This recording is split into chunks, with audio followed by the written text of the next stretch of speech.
NCP विधायक अमोल मिटकरी ने सोलापुर की घटना पर अपनी टिप्पणी बिना शर्त वापस लेकर माफी मांगी है। उन्होंने कहा कि यह मेरी पार्टी का रुख नहीं बल्कि मेरा निजी विचार है। मैं हमारे पुलिस बल और ईमानदारी से काम करने वाले अधिकारियों का बहुत सम्मान करता हूं। विधायक अमोल मिटकरी ने बिना शर्त अपने बयान वापस लेते हुए कहा कि मैं पार्टी की वरिष्ठ नेतृत्व में रुख से पूरी तरह सहमत हूँ।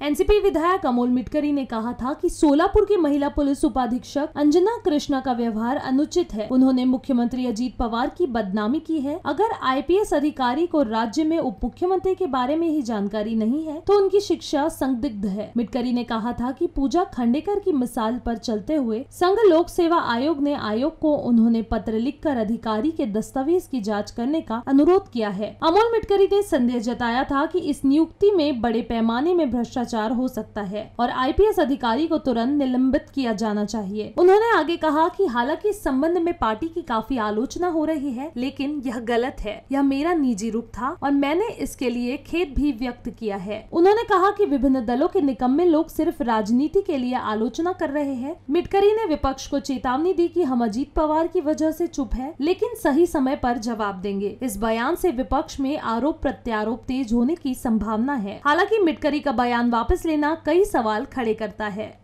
कृष्णा ज्या महिला आयपीएस अधिकारी आहेत त्यांच्या कागदपत्रांना तपासण्याचं पत्र मी केंद्रीय लोकसेवा आयोगाला दिलं होतं।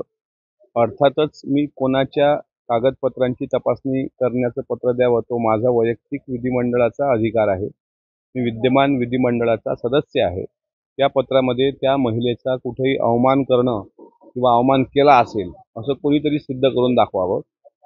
मी फक्त एवढंच माझा म्हणण्याचा अर्थ होता की आपण या राज्यात काम करत असताना एका पदावर असताना जर राज्याचे मुख्यमंत्री उपमुख्यमंत्री वगैरे तुम्हाला माहीत नसतील तर तुमचं काउन्सिलिंग नेमकं झालं की नाही म्हणून जात पडताळ प्रमाणपत्रापासून सगळ्याच डॉक्युमेंटची केंद्रीय लोकसेवा आयोगाकडे मी पत्राद्वारे चौकशीची मागणी केली। त्यानंतर जाणीवपूर्वक विरोधकांकडून म्हणजे त्यामध्ये अंजली दमानिया आल्या, त्यामध्ये यशोमती ठाकूर आल्या, त्यामध्ये भारतातले देशातले आंतरराज्यातले सगळे पत्रकार आले। उबाठा गटाची एक सो प्रवक्ता आहे ती आली, आणखी काही महिला नेते आल्या आणि त्यांनी जाणीवपूर्वक राष्ट्रवादी काँग्रेस पार्टी आणि अजितदादांवर ज्या पद्धतीने ॲलिगेशन्स केले ते पाहून मला स्वतःला वाटलं की आपण कोणाचंही काही चुकीचं केलेलं नाही। पण जर माझ्यामुळं पक्षावर काही ॲलिगेशन्स येत असतील तर अर्थातच ती माझी वैयक्तिक भूमिका होती। पक्षाचा दुरान्वये काही संबंध नव्हता। पण तरीही पक्षाचा एक कार्यकर्ता म्हणून अजितदादांवर ज्या वेळेस कोणी अशा प्रकारे अपमानजनक बोलत असेल तर त्याला उत्तर देणं माझं मी कर्तव्य समजतो, कारण मी पार्टीचा कार्यकर्ता आहे।